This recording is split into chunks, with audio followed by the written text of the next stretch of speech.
Kellyanne, is President Trump confident that if he declares a national emergency, it would stand up in court? Well, the president hasn't said he will do that. He said that he is considering it. White House counsel's office is also examining it. And even some Democrats who would prefer the president not do that, would prefer the president not be the president probably, have grudgingly admitted that he does have the authority to do so. The reluctance also, though, Kristen, is that why let Congress off the hook yet again? Congress really has failed to do its job, including the Republican and Democratic-led Congresses. They failed to do their jobs on immigration for a very long time. What's the likelihood that he does declare a national emergency? Kellyanne, what's the likelihood he declares a national emergency? I will repeat what he just said, although it was off the record. I'll repeat to you that he is not talking about that at all. He's not giving a likelihood. He's not saying yes or no. But he's made very clear to you and the public last week that he is considering it, and White House counsel's office is looking at it. But the speech will be about many different things. What's your reaction to reports that issue? 6 immigrants were encountered on the southern border in the first half of 2018 for links to terrorism? So that number, the 3,755, that number, we're told by DHS, is real. What is not correct is that they were all apprehended or prevented, I should say, at the southern border. It's a number of different ports of entry. So, for example, as you all know, Customs and Border Patrol is also at our airports. So apparently it's airports, ports, the border, other ports of entry, and I think that's the clarification. Would you dispute? We've seen reports that at least 6 immigrants with links to terrorism were encountered at the southern border. Well, I would tell you is what Secretary Nielsen has said, and Vice President Pence reflected this earlier today as well, which is that at any given time we have a number of terrorists in the hemisphere, and so she does not want anybody to make small talk out of a significant number of terrorists in the hemisphere at any time. But I think the clarification needs to be where they apprehended or prevented at the border as opposed to anywhere else. The Vice President also this morning in a few of your networks talked explicitly at a length about special interest aliens, and that's a different matter altogether, but he did address that. I would refer you to his comments because I've been in those briefings with the Secretary of Homeland Security on that topic as well. Of course, because I'm a geek who loves to read, was a pollster, then a lawyer, then a pollster again. I love to still read the old-fashioned way. I was looking at the memos put out by then Secretary Jay Johnson as well on a number of the different issues we're discussing, just to clarify from 2014. Why should the average American expect what the president says and is not motivated by politics for desire to fulfill a I find no Americans to be average, but I take your question for how you meant it. So I think Americans should want to tune in to the first national address by President Trump on an issue that concerns all of us. All of you have me stand here from time to time and ask me as a woman, as a mother. So let me tell you something. As a mother, I'm very troubled that young girls and women are being trafficked. I don't know how many, but I know the number's not 0, ladies and gentlemen. And yes, it bothers me, and I hope it bothers you. I think Americans need to hear from their president, their commander-in-chief, why he sees this as a security and a humanitarian crisis at the border. If we talked about just the drugs alone, a topic I know very well here, and work on this every single day for the president. If we talk just about the drugs alone, if you look at the Axios report from this morning, you will see that the illicit drugs like heroin and fentanyl are pouring over the southern border outside of the 26 ports of entry. And if you looked at just the cost of that, the human cost to Americans, the increase in fentanyl, the increase in meth, heroin, and cocaine coming over the southern border and coming into our communities, as a mother, as a woman, but as a person of conscience, completely in a nonpartisan fashion, I hope you can share the concern that we've got the drugs pouring over the southern border increasingly, these illicit drugs like heroin and fentanyl. And so that itself, we can have this conversation just about the drugs. We can have the conversation just about the human trafficking. We can have the conversation just about the criminals. If you look at the DHS materials that were shared with the media yesterday, I would love for you to screenshot them and send them out because it's government information. And they're saying 17,000 or so people who have already committed crimes they've helped to prevent or apprehend. So these numbers are not 0, and the president looks at his humanitarian crisis at the border, but also a humanitarian crisis on this side of the border when the drugs come pouring into our communities. We lost 72,000 Americans last year, 2/3 of those from opioids. The increasing number, it spikes upward according to the CDC. Just on fentanyl alone, it's 50 times the potency of heroin, 100 times the potency of morphine. It's an instant killer for people who ingest it. When is the president going to meet with lawmakers? When is the president going to meet with lawmakers again? I know the answer to that. I'm not going to tell you. But he would like it to be this week, and he's available. He's just saying he's been here He would like it to be this week, but as you know, the Vice President and Secretary Nielsen and a few others, I plan on accompanying them, backbenching, but they are going to meet with lawmakers this evening. And the President is more than happy to meet again with the Big Eight, as they call them, anytime they're ready. He's made that clear all through Christmas and New Year's, over the vacation, last week, this week. We want to make sure that our border is secure and that the government reopens, but they want it to be in the reverse order, which is not really a practical consideration. Hey, Kellyanne, can you promise that the President will tell the truth tonight? Will he tell the truth? Yes, Jim, can you promise that you will? I will. The whole truth and absolutely. nothing but the truth to help you, God? I'm not the Am one I who allowed has to the mention God to alternative facts you? problem like you do. No, well, Will the that, Jim, I President know tell that's the a cheat. truth? Make sure that goes viral. Okay. This is why, by the Can way, you this is why I'm one of guarantee the that the only President's people speech will around pass here a who fact even check? gives you the time of day. Can you guarantee And that the let me President's just speech let me will get pass back a in your fact check? face, because you're such a smart ass most of the time, and I know you want this to go viral. A lot of these people don't like you.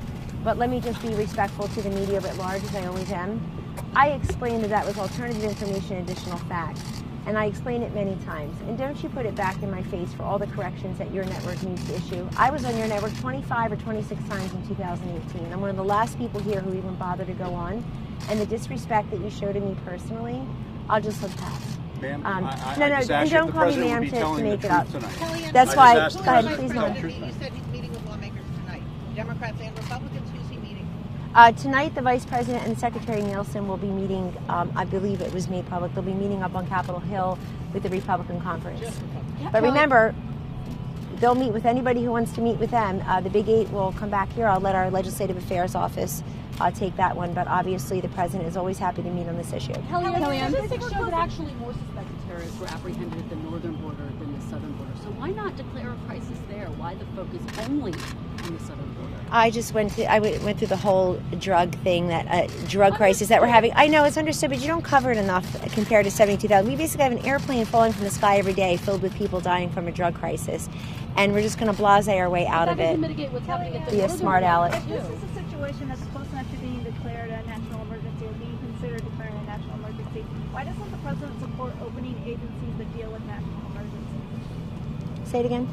If we're considering declaring this a national emergency, Nobody said that. The President said he's looking at it, and he has his team looking at it. But is he going to You're consider getting Figure out ahead which of him. president the President had talked Fun to lunch, previously. wasn't it? Did you figure out which previous president Mr. Trump had spoken to previously who said yes, he's Anybody else? a border wall? Who's not talking to themselves? The president to make any policy announcements, any changes tonight in his speech. He may, but he also wants to make sure that the public understands exactly what's going on at the southern border and how we can help with the solutions. There are any number of solutions that have been put forth. The Vice President has made very clear as part of the negotiations.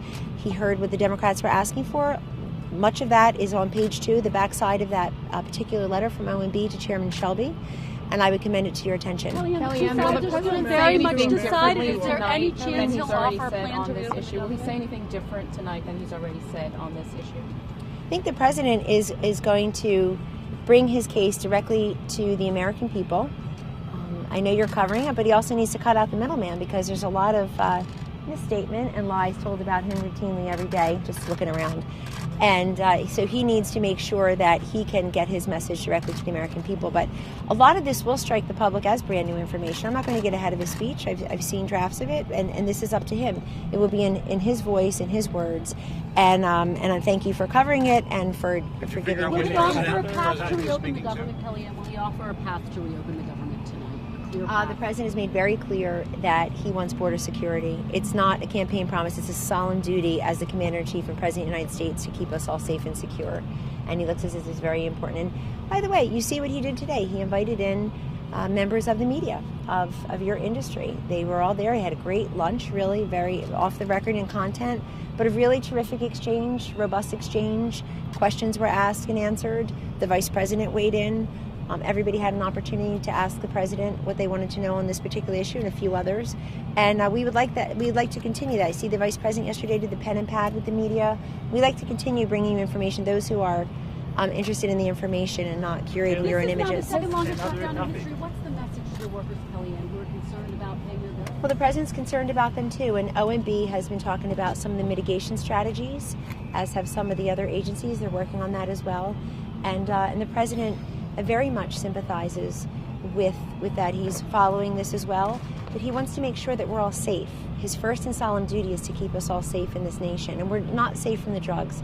These women are not safe from the human trafficking. I don't know how anybody can possibly deny it. We've had such a massive increase in such a short amount of time from what conventionally was were the people trying to come here illegally, the single male from Mexico, and now of course we increasingly have the family units and the unaccompanied children, and that has really changed the capacity at the border of our agents to be able to deal with that. They tell me that they're the brave men and women at the border. I'm not. I'm standing here with you in the sunshine, in front of the people's house. But the president is listening to them. What do they need?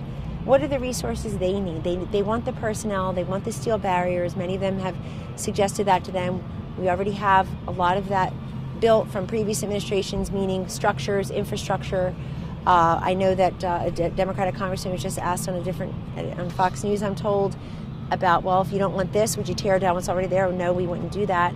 Well, I mean, we know that we agree on many of the problems that exist. Nobody can deny it. By the way, I would just say to you, because you don't cover it enough, in that massive drug legislation that passed earlier this year, every single Democrat voted for that, which means they already admitted that we have a problem because they voted for the STOP Act. They voted for compelling our own U.S. Postal Service to do a better job of stopping the flow of illicit drugs from coming into this country through our own Postal Service.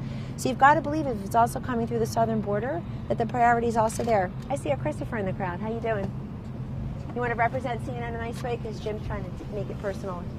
He's the upgrade. Kellyanne, how does a billionaire president relate to people who can't pay their bills? Pardon me? I just wanted to ask if Kushner has reached out to congressional Democrats to support the wall being included in budget Well, Jared's legislation. done a great job being part of the negotiating team, and as he proved very recently with criminal justice reform, a really historic, monumental law that got passed recently in an overtly bipartisan fashion, I should say, that he has great talent in reaching out to many different people who have equity at the table. And we want to make sure that people understand that, like criminal justice reform, like the opioid crisis, border security, our nation's security, is or should be a nonpartisan issue that is met with a bipartisan solution. So we look at that. I'm not going to talk about who Jared talks to. I'll let Jared speak to that. But I just know him at the table as one of the chief negotiators, as designated by the president, and him working with people on Capitol Hill and elsewhere around the country on other major pieces of legislation and actions has benefited this. Yes. Kellyanne, What Pardon? can you tell us about the trip on Thursday? Kellyanne, just to